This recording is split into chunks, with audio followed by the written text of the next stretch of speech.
The fluorescent lights of CVS Pharmacy cast harsh shadows across weathered hands that trembled slightly as they arranged pennies and nickels into neat stacks.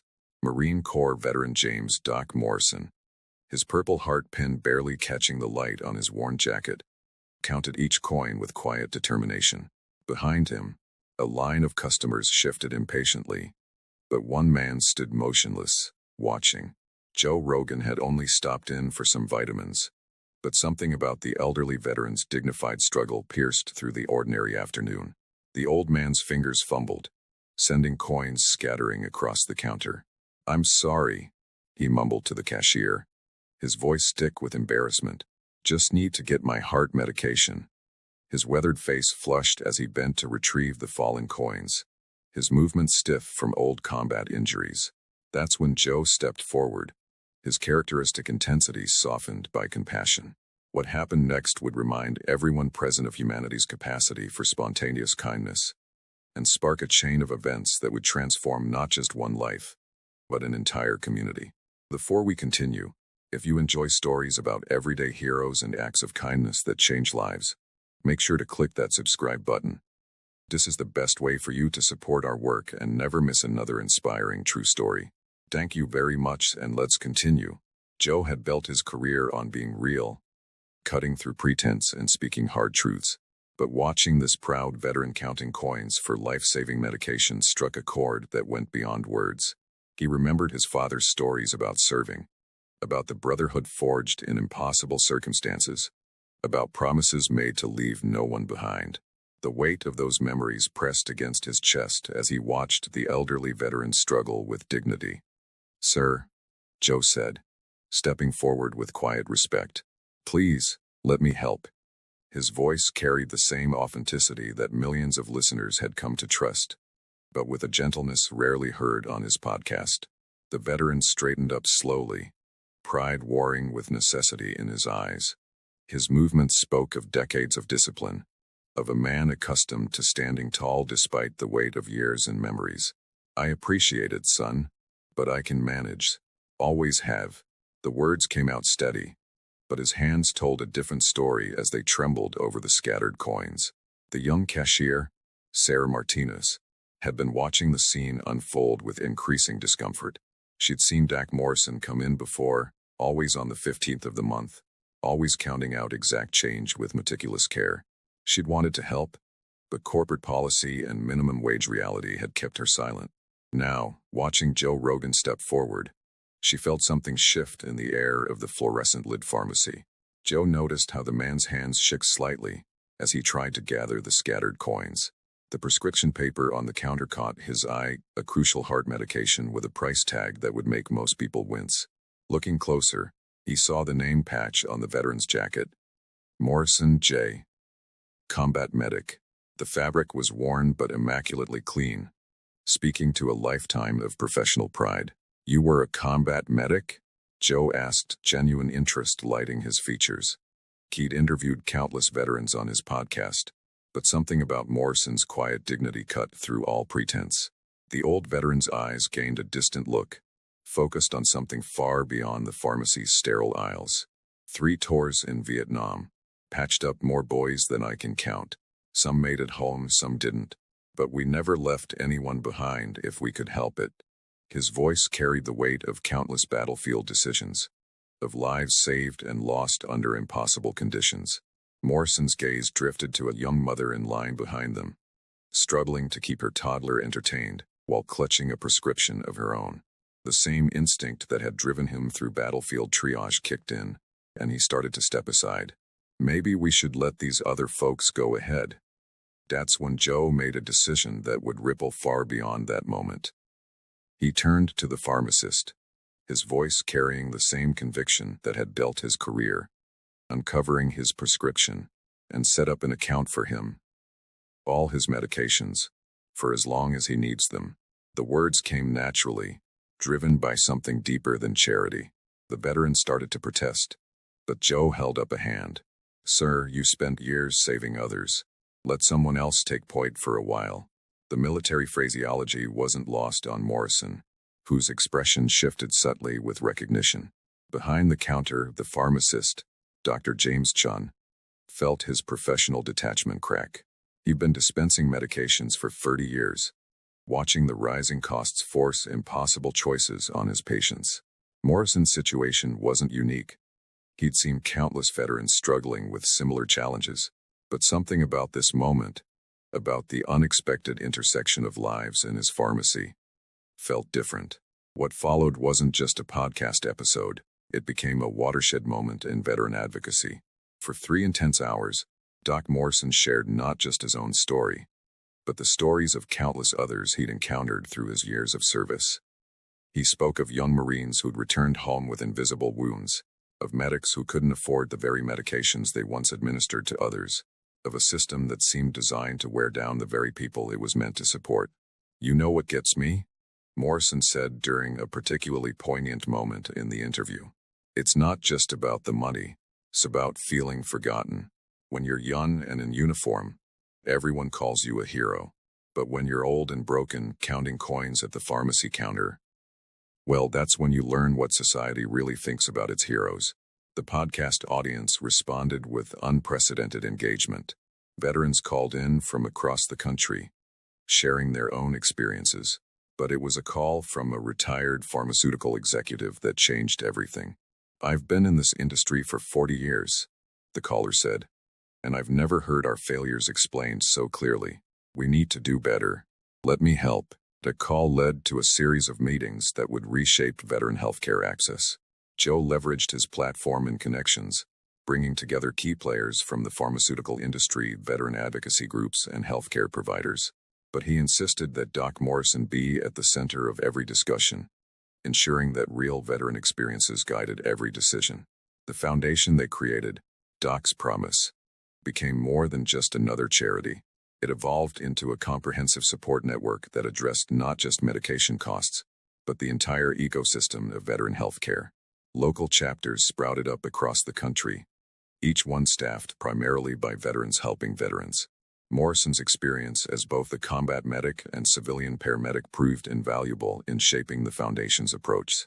He understood that medical care wasn't just about prescriptions and procedures. It was about dignity, respect, and the human connection that often meant the difference between seeking help and suffering in silence. The initiative caught attention at the highest levels of government. When Morrison testified before Congress, he brought with him not just statistics and studies, but the raw, human stories of veterans struggling to access basic health care. His quiet dignity and straightforward manner cut through the usual political posturing. "I'm not here to blame anyone," he told the assembled legislators. "I'm here because we made a promise to these men and women when they put on the uniform. They kept their end of that promise. They served, they sacrificed, they bled. Now it's our turn to keep our promise to them." One particularly moving development came 6 months after the Foundation's launch. A young veteran named Michael Torres, who had been helped by Doc's Promise, approached Morrison with an idea. Torres had been a combat medic in Afghanistan, and like Morrison, he understood the unique challenges faced by medical personnel who had served.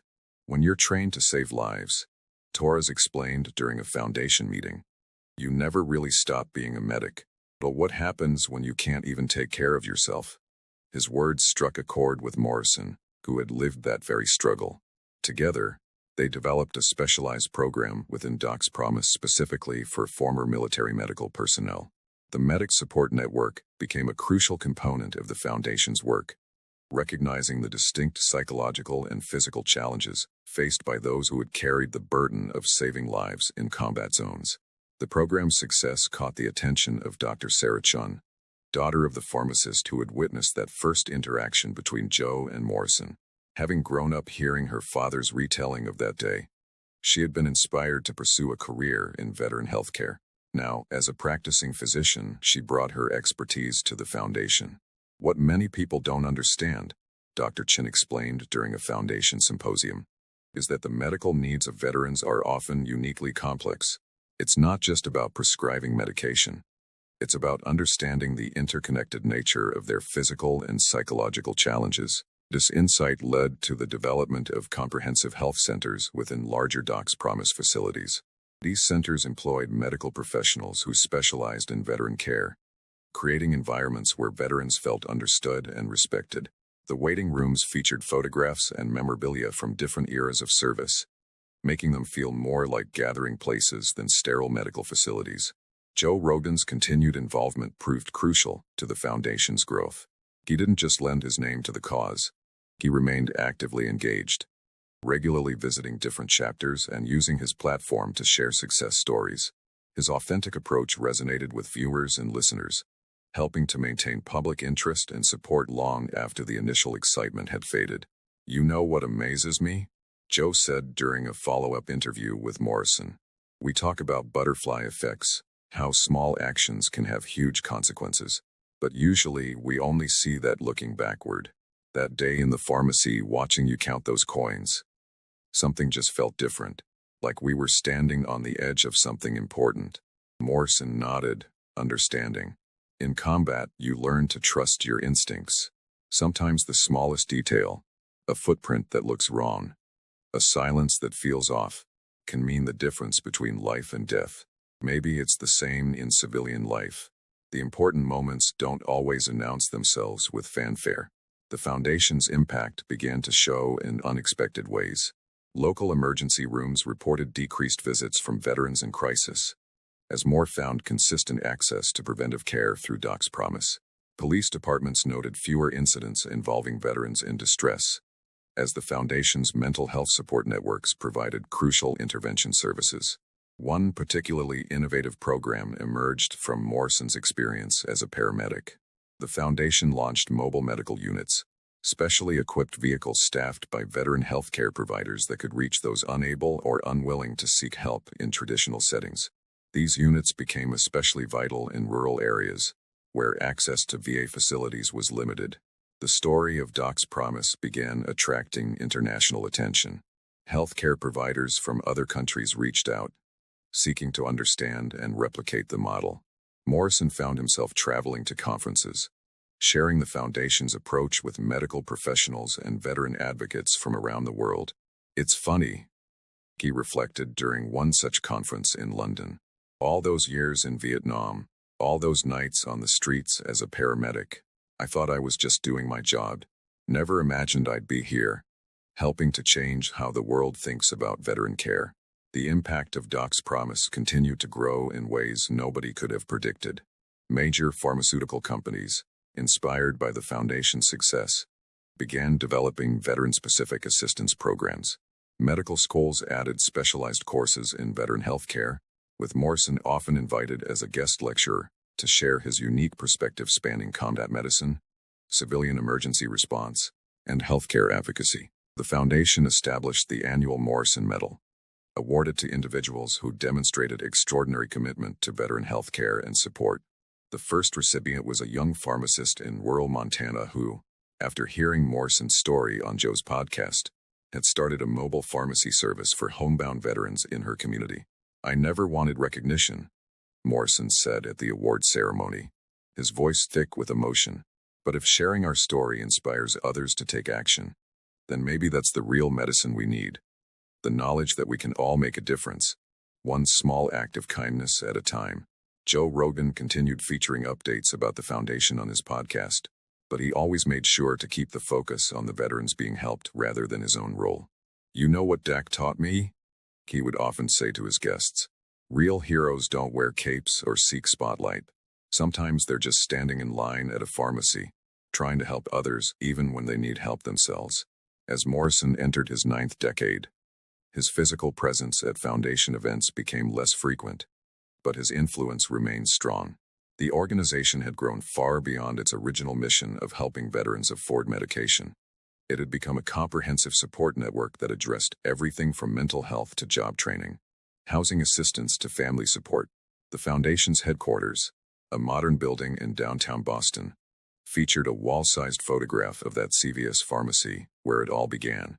Beneath it, a simple plaque read, "Sometimes the biggest changes start with the smallest acts of kindness." Next to it, Morrison's Purple Heart and pharmacist Dr. Chen's original receipt from that day were displayed together, symbolizing the bridge between military service and civilian support. On the 10th anniversary of that fateful day in the pharmacy, Joe hosted a special podcast episode reuniting many of the key figures from the Foundation's story. Sarah Martinez, the former cashier who had witnessed that first interaction, was now the Foundation's Director of Community Outreach. Dr. Chun had expanded his pharmacy program to include specialized veteran care training for pharmaceutical staff nationwide, and Michael Torres's Medic Support Network had grown into an international program. But it was Morrison's reflection that brought everything full circle. "You know what I've learned after all these years?" he said, his voice still carrying the quiet strength that had first caught Joe's attention. "When I was counting those coins that day, I felt ashamed. I had failed somehow. Now I understand. Sometimes our lowest moments are just the beginning of something greater than ourselves." The legacy of that afternoon continues to grow, touching new lives every day. In pharmacies across the country, proud men and women who serve their nation no longer need to count coins for survival. Instead, they find understanding, respect, and the support they earned through their service. And it all began because Joe Rogan noticed an old veteran counting coins for medicine and chose to do something about it. Sometimes that's all it takes to change the world. One quiet act of kindness, one moment of choosing to help, one decision to not walk away.